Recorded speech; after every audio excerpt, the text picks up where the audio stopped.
Hello everyone, it is Leon here from Official PlayStation Magazine, and Dave, who reviewed Crysis for us.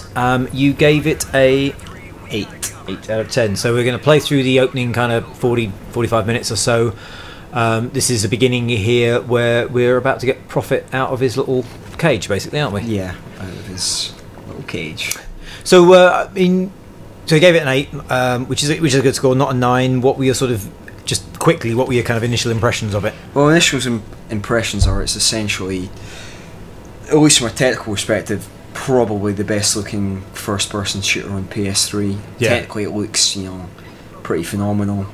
From all the environmental effects to the faces of the characters, like the side characters like Psycho, this kind of Jason Statham type Cockney we're seeing here. During some of the kind of controllable cutscenes, like the facial detail looks amazing, like L.A. Noire level of impressive. Yeah.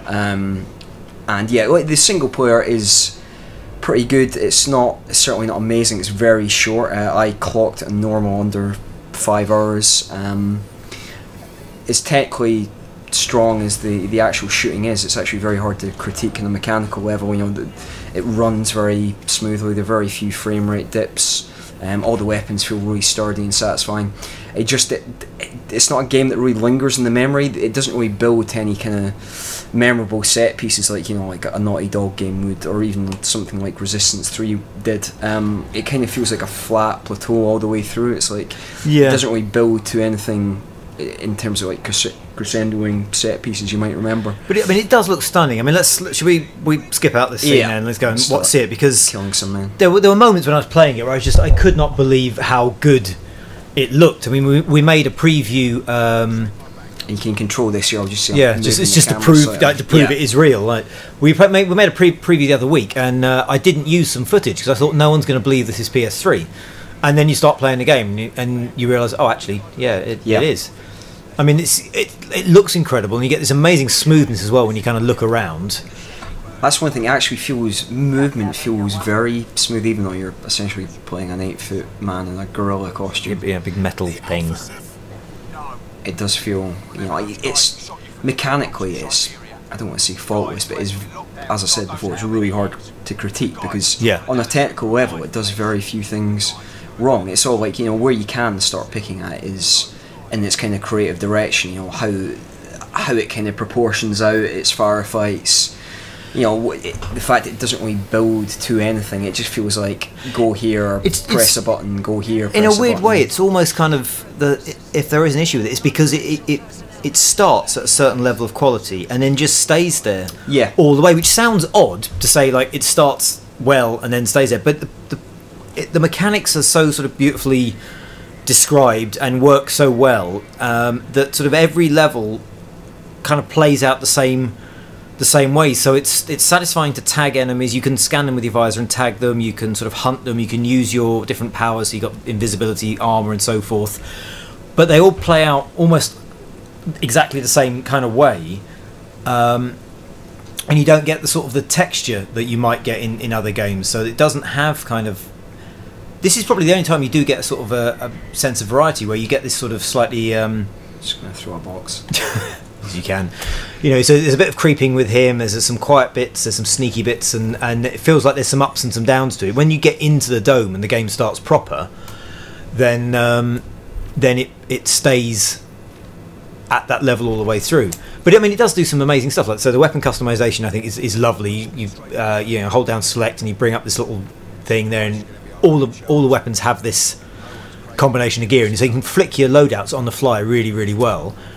I found that the upgrades for the nanosuits were a little. The problem perfunctory. I didn't feel they made a massive difference. I think the problem is if you approach this, so you've got like strength and armor and invisibility and invisible stealth kills and all these different sort of things.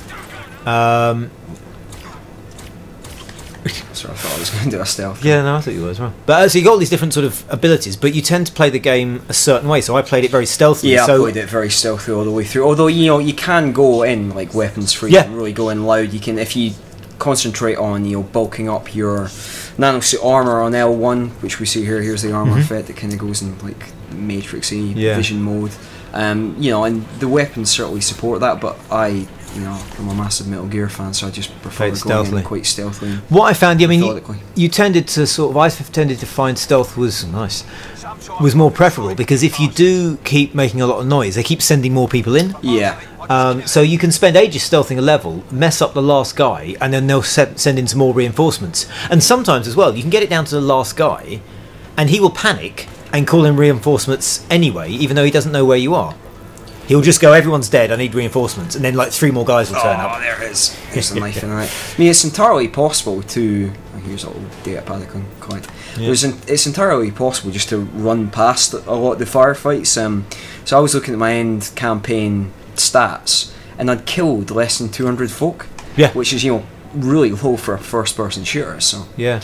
I mean, I found I tended to hunt people a lot. So you got the bow, which is a silent stealth kill. Yeah, the combat bow is fantastic. Superb. I mean, it's the best weapon in the game by far. You get 4 different types of arrows. So like you get normal combat arrows. You get like Semtex arrows that explode, like sticky arrows essentially, that explode a couple of seconds after. The electric arrows are fantastic. When there's one moment at the beginning of the level where I think it's pretty much set up where a whole load of guards, like 5 of them, walk through some water, and you get to just take them all out with one electric arrow. It hints at really nice set pieces like those, but they're mostly just used to kind of introduce new mechanics. So it would be great if you had more stuff like that, like more bespoke set pieces that you felt were really imaginative and were really playing off the mechanics well. But they're all too early. Like there's a section quite early on in the game where you get introduced to these kind of Sephiroth, the squiddy aliens in the game. Yeah. They're almost like raptors. Actually, there's a trophy for stealth killing them. The stalkers or hunters? Stalkers, they're called stalkers. They're basically like velociraptors, alien velociraptors. And if you stealth kill one of them, you get a trophy called Clever Girl, which is in reference to a Jurassic Park line. But that's a really good moment. It's actually reminded me quite a lot of Hitman Absolution, where you're basically stalking them all through long grass. And that's lovely, that moment. Yeah. I'm not sure if it's not Central Park, but it's a... Well, it's basically a big urban jungle essentially, which is kind of the MO of this game. Yeah. It's still New York, but it kind of channels the kind of forest jungle environments that the first Crysis, really championed. They've used it's a mix of the two. Yeah, I mean they've used that kind of the destruction of New York to really open up what in the past had been the buildings and skyscrapers of New York had channeled you into sort of narrower options. This, because all the buildings are destroyed and it's a lot more rubble, is these sort of huge wide open areas, and like the Chinatown area for example is it's just really wide and really big, and you spend a long time just sort of exploring the options. I shot him in the knee because there's a trophy for shooting someone in the knee that I never got. Oh, was that like the Skyrim? Yeah, I used to be an adventurer like you.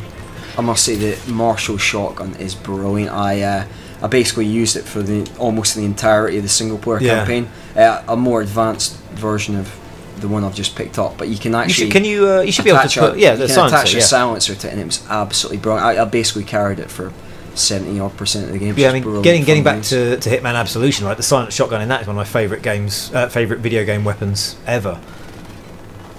It's all the stealth mechanics are very, like a lot of the game, they're very definite. So if you're using like a silenced weapon, no matter how sort of improbable it is, no one else will hear you. It's actually a bit cheaty working for the player, because you can literally disappear in front of someone with your stealth and they'll stop shooting you immediately. Yeah. What I found though, conversely, which was slightly annoying, is if there's any line of sight between you and an enemy and you uncloak or run out of cloak, they'll instantly just go, there he is. Yeah. And sometimes they do spot you very easily. If you go into can you go into Nanovision a moment and just show off? Not Nanovision, sorry, no, visor.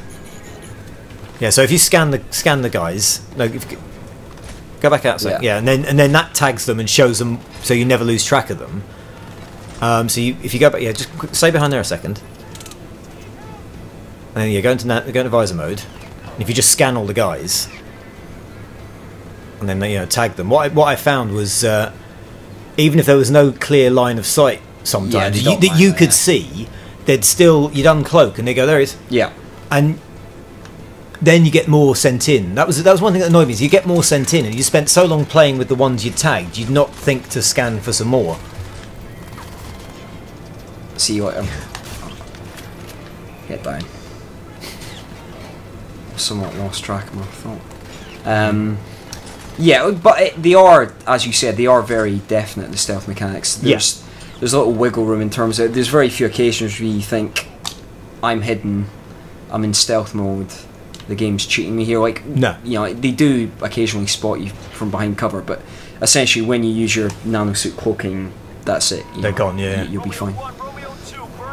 I might just quickly touch on the multiplayer side of things. Yeah, so the multiplayer is very good. I mean, that's, I must say, if I'd been scoring the single player on its own, I'd have probably given it a 7, I must admit. But the multiplayer, you know, reviewed as an overall package, it's certainly worth it, because the multiplayer is very robust. It introduces 2 new modes from Crysis 2, one called Hunter and the other called Crash Site. Crash Site is essentially a sort of base mode where you have to capture certain points on the map and hold them. Yeah. Pretty standard, but Hunter is a really excellent mode. It's essentially, sorry, I'll just quickly hack this terminal. This is all. So yeah, this is the hacking mechanic. You basically just have to stop the waveform, match the waveforms basically.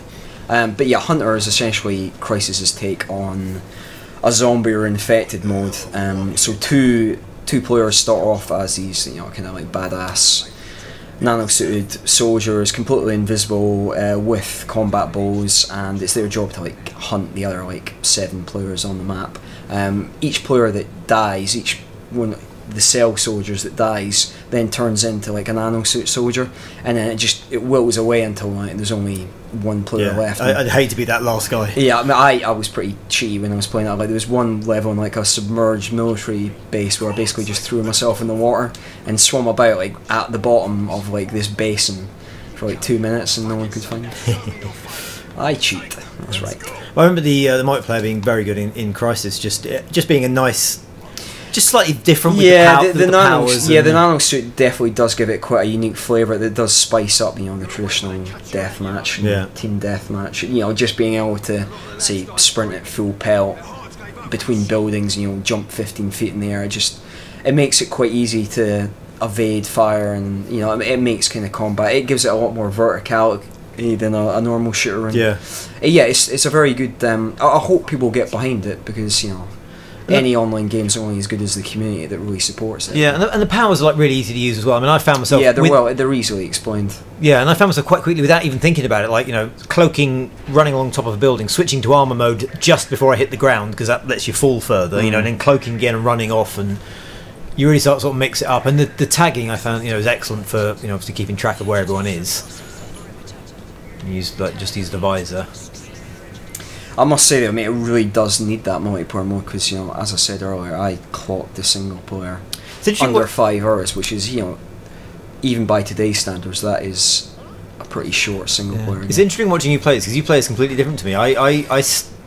Whenever I enter an area, I stop and tag everyone with the visor and try and make sure I know where everyone is, and then I go around and try and pick them all off, and you're obviously much more just getting straight in there and messing them up. Yeah, but it's good. It's certainly good that there is that sort of scope for improvisation with the combat. You know, because the environments are so open, and because, you know, you can use stealth or you can go in hard and fast. Matron. You know, there's certainly a much more scope for mixing up your play between battles than, you know, like a COD, which is just essentially a shooting gallery where you really can't vary your playstyle at all. So we see the threat meter down there in the bottom left, which is wildly alternating between yellow and red. I found that was sort of wasn't a great deal of help, because once if I, as I was doing it, tagging all the players, then you can see their state. So a blue arrow means they've got no idea what's going on. An orange arrow means they're a bit wary, and a red arrow means they can see you. And so that kind of negates the threat meter, and it's a bit odd having a bar that increased when essentially it was kind of they can't see you, they can see you, and that was it. I really want to get this kneecap trophy. That was in the knee. Yeah, it looks like it. Ooh, what happened there? Maybe you got to do it from the front. Yeah, that must be holding his knee. Yeah. Maybe I've already got it. Maybe you got it without realising, yeah. There's another trophy for impaling someone. Anyway, impaling like 10 soldiers on an environment. Because so you can mess around with the bow as well, the same way you can with the gun. So there's different ways of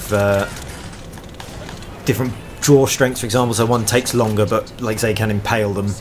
Amazing! I went through the entire game without impaling in. Annoying. I never messed around with the bow draw at all. I just used it in its standard. Yeah, that's right. Because you can actually, if you select the bow, if you go to weapon customization, you can select the draw distance, not that draw distance where things pop up. Yeah, but yeah, it's like so how powerfully it kind of you're getting hit. I'm getting hit. Oh dear! Just shoot everyone. Don't use the bow.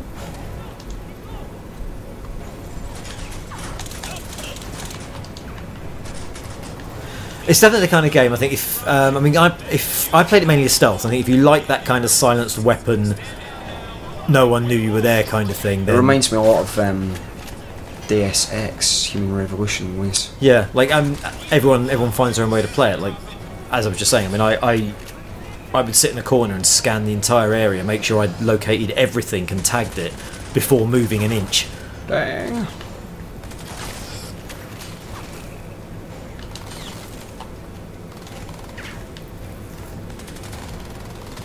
Where am I?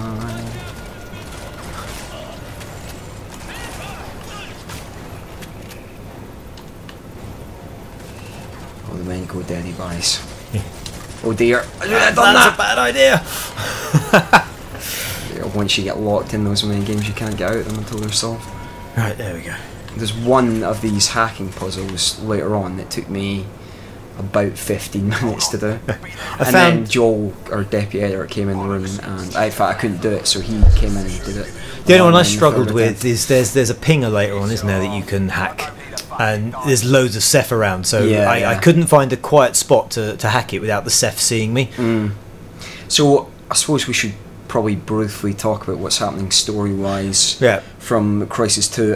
It's set 24 years after that, and actually sees the return of Prophet from the first game, which is all a bit complicated and convoluted because Prophet, you see him die, you see him literally shoot himself in Crysis 2 while you're controlling. They show it here. If you've got the option to get like the story so far kind of flashback, and you see him go like remember me, and then he blows his brains out. Remember me as a peacemaker. But yeah, now essentially like it's all like Alcatraz and Prophet are all kind of swirled into like the same soldier now. Like so, I think Prophet maybe has some of Alcatraz's memories. It's definitely Prophet, but it's all kind of like a mix of the previous nanosuit wears in terms of memories and things like that. Yeah, and Psycho doesn't look too bad considering he's 20-something years older. Yeah. That threw me at first because you see like they show again a bit of Psycho from the first game because he was... So Psycho was a previously nanosuited character, and Cell, in the 20 years or so where they've gained kind of world domination, they've skinned all the people that had nanosuits, which apparently is a very painful and in many cases lethal process, because you become sort of part of the nanosuit. So your real muscles you become more machine than man. So being ripped out of your nanosuit is an extremely unpleasant process, and Psycho's one of the few people that has survived. I'm gonna use the old thermal turbite. And these ones blow up after a couple of seconds. Yeah. Oh, lovely. There's C4 later on as well, which I love. If you tag it to him, you just hear the guard like, "Get it off me!" In fact, I found one of my tactics I used later on was you do a stealth kill, say, or a bow kill, and then put some C4 on the body, and people will come to investigate the body, and then you just set it off. And as we were saying with the plot, the New York. It's still set in New York. But now New York has essentially been turned into one giant greenhouse. It's all set in something called the New York Liberty Dome. And in this basically giant Simpsons movie style big greenhouse are like 7 distinct sectors which basically make up the levels of the game called like 7 Wonders. Even though it does hint at like these 7 Wonders a lot, I did find that all the levels kind of do bleed in each other a little bit. You do certainly get distinct sections, like there's a flooded swamp level set in Chinatown which is really memorable, like a fantastic area, and there's a bit kind of set near GoldenEye style dam which is also really good. But certainly a lot of the later levels you just find yourself in generic flooded district after generic flooded district, right at the end of the game, like the last couple of levels. I think the weird thing actually, now you made me think, now you're talking about the flooded level and the dam level, there is a sort of, it is all kind of like almost all set pieces, which sounds like it should be a great idea, but without the kind of, because it's all kind of these ups and it doesn't have the downs. After a while, all the set pieces, it's like eating steak forever. You suddenly kind of go, it's not even necessarily ups. It's a lot of just like flats. It's just like, this is good, not spectacular. This is good, not spectacular. This is good, not spectacular. It's very consistent all the way through. Which again, as we said earlier, should be great. But I think pacing is so key with like these kind of more linear, shorter single player experiences now, that it's all about the peaks and the troughs. That's what Uncharted is so good at doing. Like, an average Uncharted level, start off quite quietly, build the atmosphere, build some characterization, pop you in a medium-sized set piece, more quiet time, maybe a couple of puzzles, then it'll build into like a megaton set piece, like like the chateau burning section, which might last for like 10 minutes. It's just lots of very satisfying, consistent shooting, but it never really builds to anything. The set pieces don't really ever equate to more than going somewhere and pressing a button and usually downloading some MacGuffin, or blowing something up. Like, the objectives are never terribly interesting, and that's what kind of leads it all to slightly bleeding into each other. So. Yeah. No, I think you sort of almost have to make your own kind of pacing to it. Like, when you do get a chance to sort of explore and have a look around, that's when you sort of almost make the quiet moments. But it's so good at kind of leading you on. It's so good at everything it does. It almost kind of hamstrings itself a little bit, because it's good at leading you on. It's good at drawing you to the next thing, and the next thing is always a similar level of excitement to the previous thing. Yeah, I mean, if you compare it, I did mention it earlier, if you compare it to something like Resistance 3. Now, I've not played Resistance 3 I've not played Resistance 3 in a couple of years, but I can still very distinctly remember, the barge level, the kind of like, if you're familiar with Half-Life 2, the kind of Ravenholm style survival horror section. The bit where you're fighting that massive beastie beneath the barn, the prison level. I only played that game once, and I can still distinctly remember all those different levels and set pieces, because that was a game that constantly varied its locations, constantly varied the shooting, the pacing, and that's what made it a great game. Whereas this, there's not the same variety, which means it's not as memorable, unfortunately. But then, conversely, there aren't any stinkers. There aren't any offensive sections. There aren't any there are vehicle sections, but quite in keeping for a game that's so mechanically strong. The vehicles are very satisfying to fire. They don't outstay their welcome.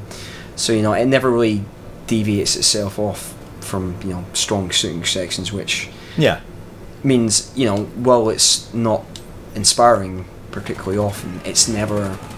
There are very few frustrating bits. The only it kind of hamstrings itself a bit at the end, where it goes, oh, you're in the penultimate level, here's the penultimate boss. Oh, you're on the last level, here's the last boss. Like, it has two end boss fights, which are pretty joyless.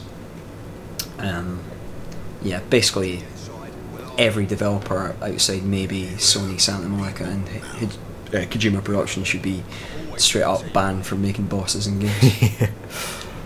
I think it's interesting that as games like get more and more kind of realistic, I guess, in a way, that boss fights become harder mechanically to sort of tolerate. See, that detail is incredible. You can actually see the sweat and the pores. And I guess it's a stunning looking game. I mean, hopefully when we get to New York in a little while and he talks to you a little bit. His face. Yeah. Well, they do this. There's a kind of weird trickery they do, don't they? Where there's sort of the camera clearly cuts to something that isn't the playable in-game engine, but is an in-game engine of some kind. You still got limited camera control. You can still look around, but you get this sort of like this. I think it's this. Yeah. This is. See, I am actually. So you can control it, but it's clearly not in the game you were playing just now. But still being rendered real time by your PS3, which is dang impressive. And this is New York as it is in the game's world now.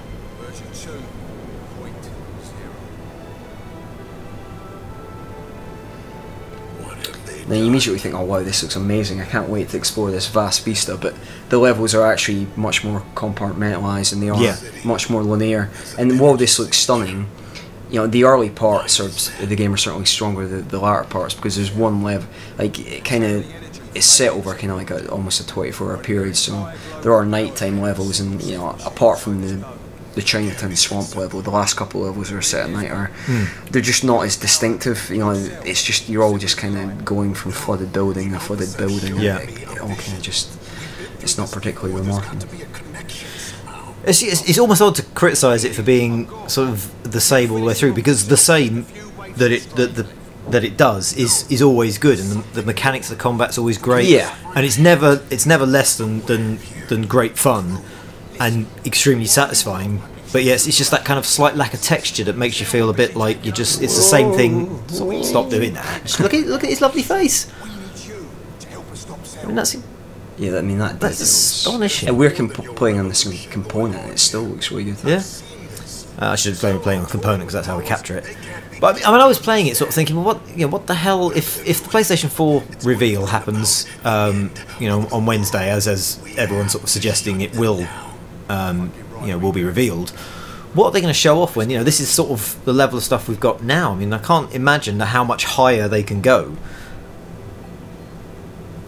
And it does seem odd that only a few people can make things look this good. Yeah, I mean, it's pretty rarefied air. We're talking Naughty Dog, Crytek, arguably Dead Insomniac. Space. Yeah, Dead Space as well. I mean, that engine that Visceral used in Dead Space still looks lovely now. It does still look lovely. It's aged around the edges a little bit, but I still think that Dead Space engine is originally the James Bond engine from PS2 days, the Sean Connery James Bond, and they used that to make the original Dead Space, and it still holds its own now. It still looks better than, say, Rising Revengeance, which isn't a terrible looking game, but it's clearly something like Dead Space. Some of that stuff looks lovely. And again, if you compare this to, say, Black Ops 2, this is streaks ahead of Black Ops 2. So. In the graphics department.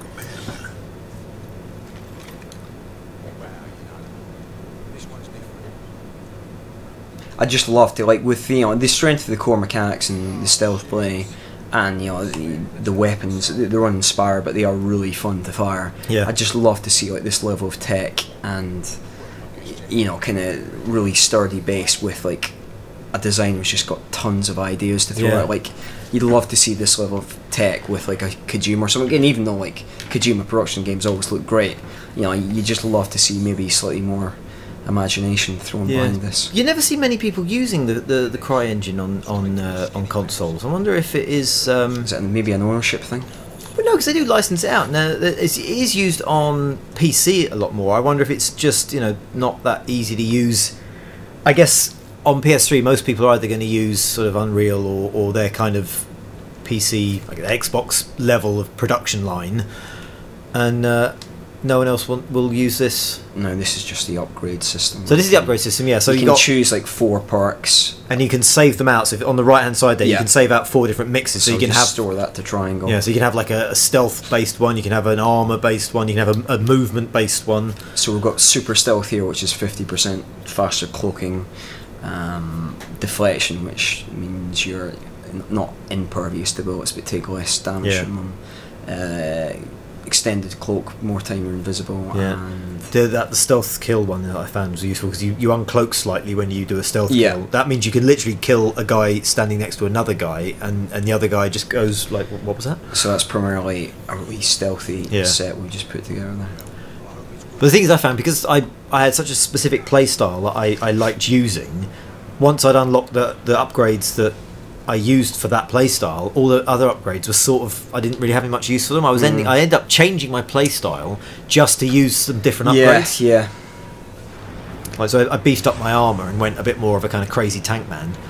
I mean, I must admit, I was guilty of, in the single player, like being fairly boring with my weapons. Like, I got so attached to like a Scarab I kitted out with a an advanced scope and a silencer, which also had a grenade launcher, secondary attachment, and the Marshall shotgun. I basically used both of them for 70% of the game. You can only carry 2 weapons at one time, so. But you know, they're just so satisfying that actually I'm going to kill this deer with a bow because there's a trophy for it.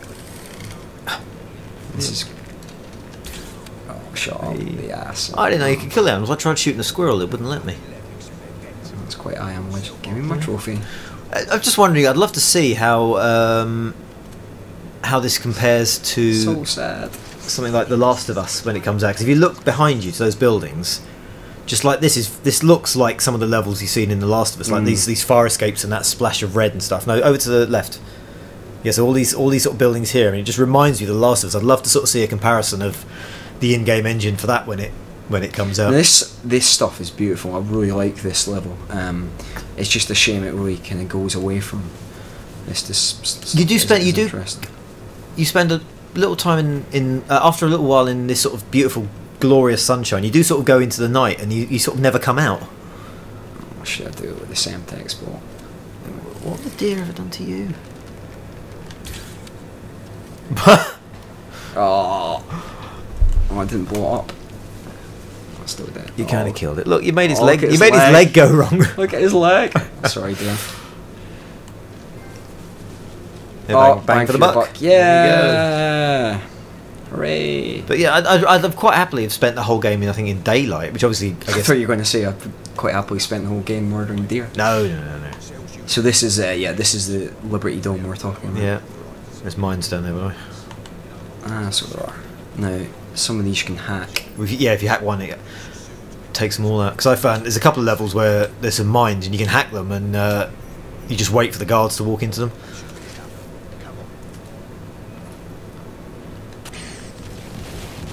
Or you just do that.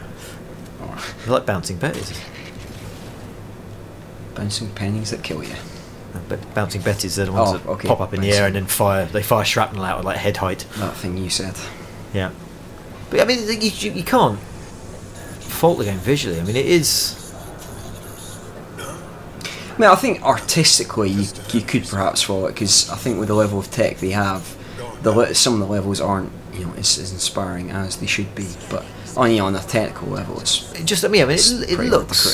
Yeah, it looks beautiful. The colours, the sort of the detail, and you think about. I'm trying to think of games you played recently. I mean, something like Anarchy Reigns, which looks like a PS2 game, and then you compare it to something like this, and if anything, this is having to work harder because it's an big open area. You can go anywhere within the space and look anywhere, so it's got to worry about you seeing and looking at more content. One thing that's worth pointing out, I mean, even though it's got this thrown about this level of visual fidelity, the frame rate very rarely dips at all. It's very, very sturdy throughout. It certainly maintains what I presume would be a pretty consistent 30 frames a second.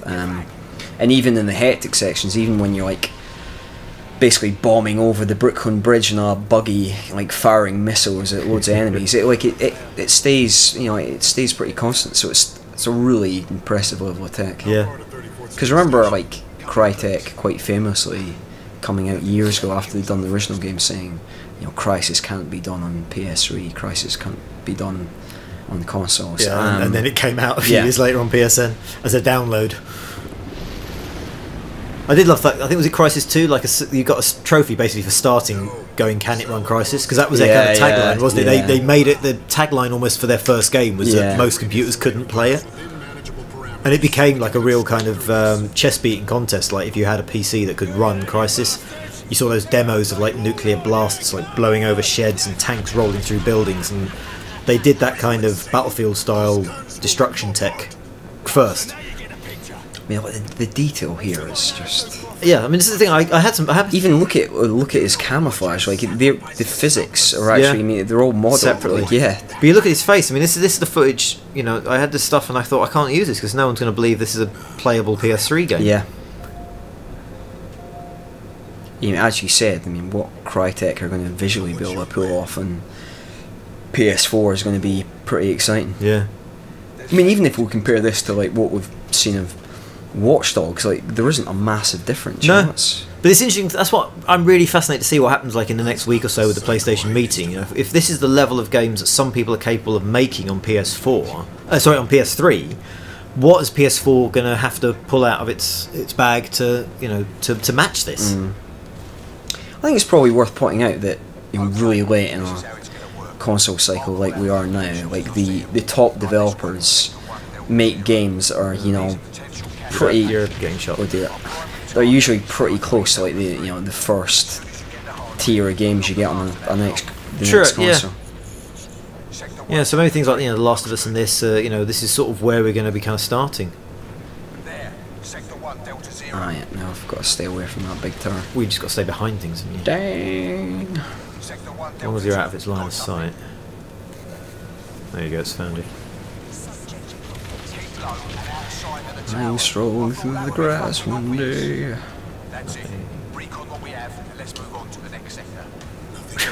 What is it with you and throwing things? It's just fun.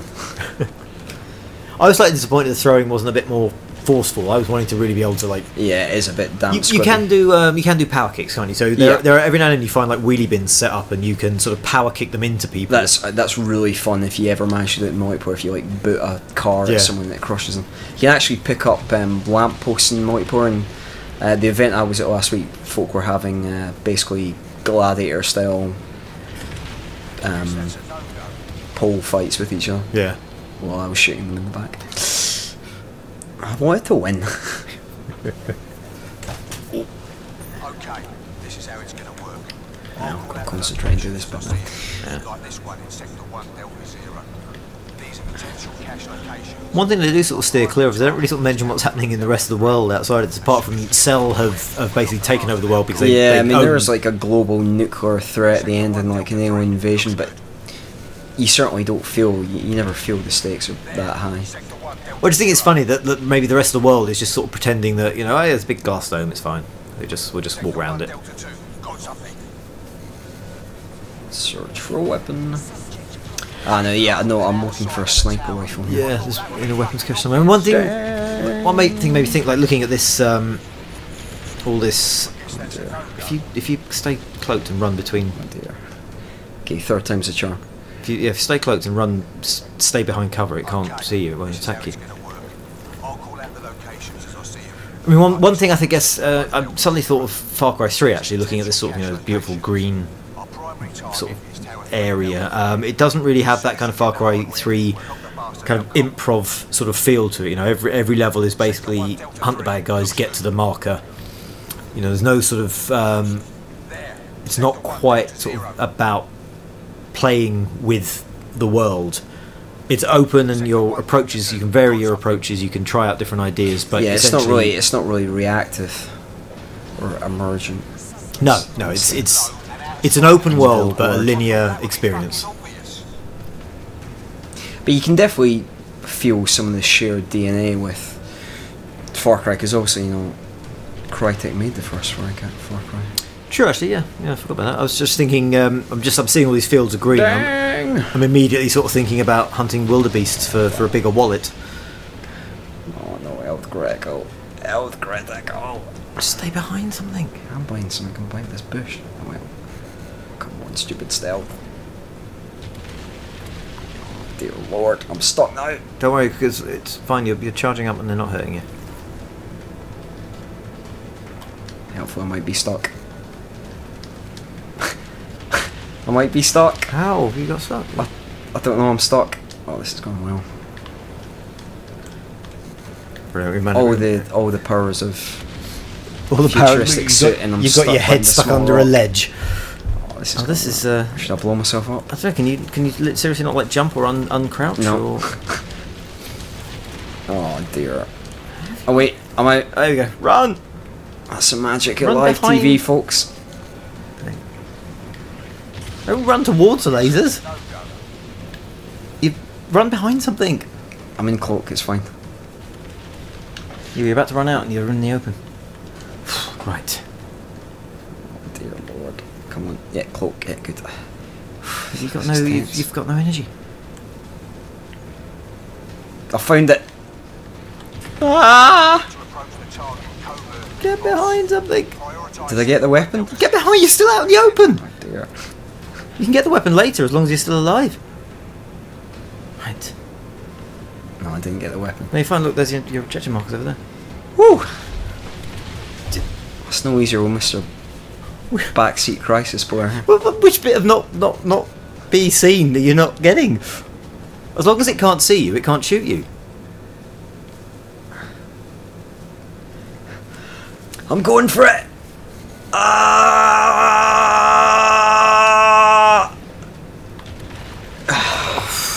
thought you were going to kill yourself then jumping. Right.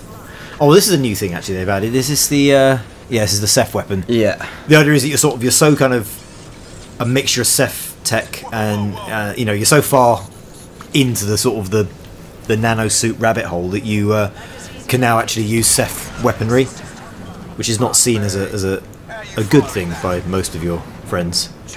Shooting. Yay! We win. Yeah. Okay, you got Cell's attention. Suggest we move out immediately.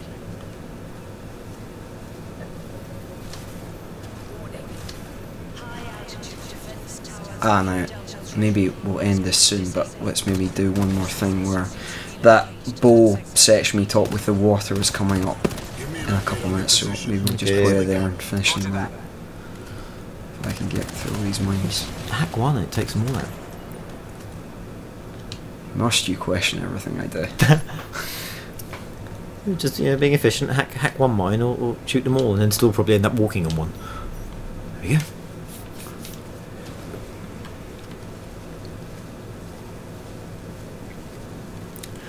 I think what I wanted more of this kind of thing, like big open areas and maybe a few sort of secondary missions. I mean, you do get a few secondary missions, but there's, rather than it feeling like you're going off the beaten track and doing something, there's like a little kink in your linear mission, and this sort of, the second mission is just you just take a bit of a detour and then come back onto the main mission.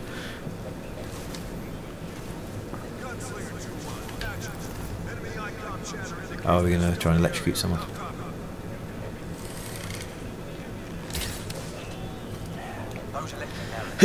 There's a level later on, where there's... There you go, there's a level later on with about 5 guards, all have a little meeting, and then immediately all walk off into the water.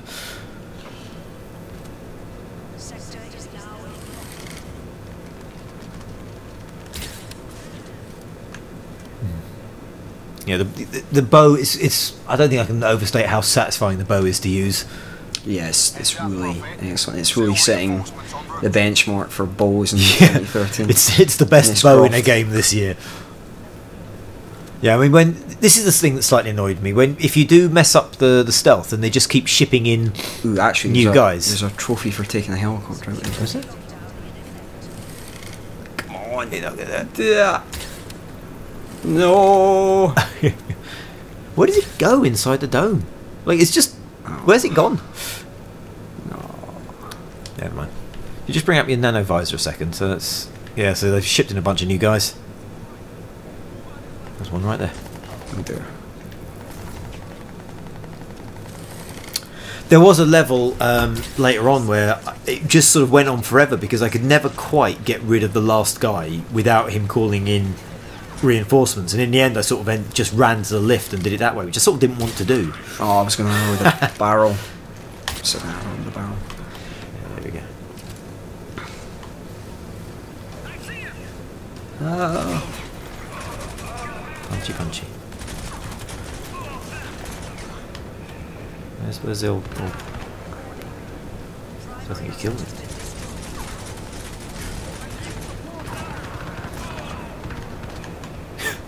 He's definitely dead now.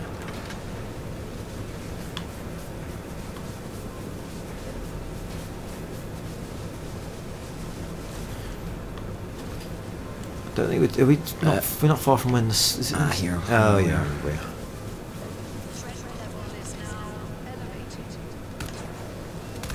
Boom. Heads up. Cell weapons drop near your location. Let's go and see Phil Mitchell. Peggy! Oh, I've stopped now. I don't even know what that was. The bad EastEnders reference. Oh, okay. Is when we go underground? Or is this when the stalkers appear? I think we go underground, then the stalkers appear. Yeah. Oh yeah. Here he is, oh my god. We'll have a quick look underground and then yeah, we'll wind it up. And that's what you do there is during high falls you activate your armour right the last second and will absorb all the damage at the expense of nanosuit energy. It's better than breaking your shins. Actually, I've just realised what game I was thinking of. As soon as you enter these tunnels, like you compare this to say Aliens, Colonial Marines. You know, this looks like the demo that they showed off for Aliens, Colonial Marines years ago. That everyone's now going, why doesn't the game look like this when it was finished? Because they maybe subsidised it. Don't say anything that will get us sued. I say nothing.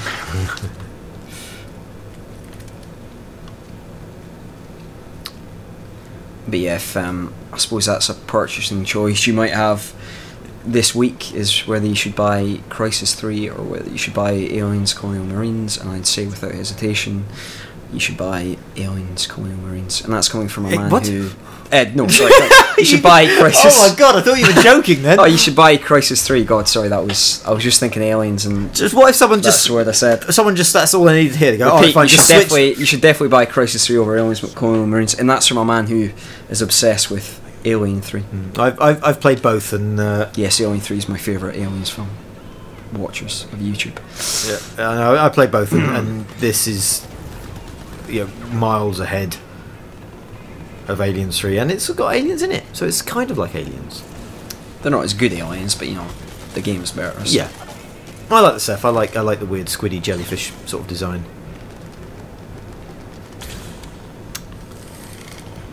I do like how you can reclaim your bows if you have a successful shot. You can actually go back over the corpses. And as long as they don't sort of fly off into the yonder, you can always get them back. Oh, that grenade's gone off right next to me. I can see it. It's already gone off. You're still alive. There we go. That's always satisfying, hacking the turrets. Just saves a lot of work as well. Yeah. But this, what we were saying earlier, this is if I had one criticism, it is that we cleared that area out earlier, got rid of all the guards. Now we've come into here and we've got to clear this area out and get rid of all the guards. And essentially the mechanics of doing that, you have a lot of variety, but you tend to play the same way. So the dynamics and the tempo of each section tend to be consistently the same, because it's clear the area, get to the marker, clear the area, get to the marker, and it always kind of unfolds the same way. I got your back, Prophet. But it's, you know, it's a visually stunning game. It is always good. You know, and you've got plenty of sort of different approaches and things to play with the nanosuit powers and nanosuit weapons. You know, I don't think there's much else at the moment that shows off sort of how good something can look on your PlayStation. Yeah, apart from, you know, maybe Uncharted 3. Yeah, it pretty much is the best looking game in the system from a technical level. Yeah. Certainly. Cool. Okay, we're gonna wind it up there. Another trophy. Another trophy for you. So 8 out of 10. I think that's your guy. That's our guy. So yeah, 8 out of 10. Thoroughly recommended. Any sort of closing comments you want to make? Yeah, it's a really excellent package overall. You know, the single player isn't always the most inspired, but there's certainly a good, robust multiplayer in there that should keep you going for, you know, weeks, months. So yeah, it's definitely recommended. Yeah, look at the leaves swaying in the sunlight. It's beautiful. Anyway, yeah, leave a comment. We'll speak to you guys later. That was Crysis 3, the first 49 minutes. 8 out of 10. Thoroughly recommended. Thank you.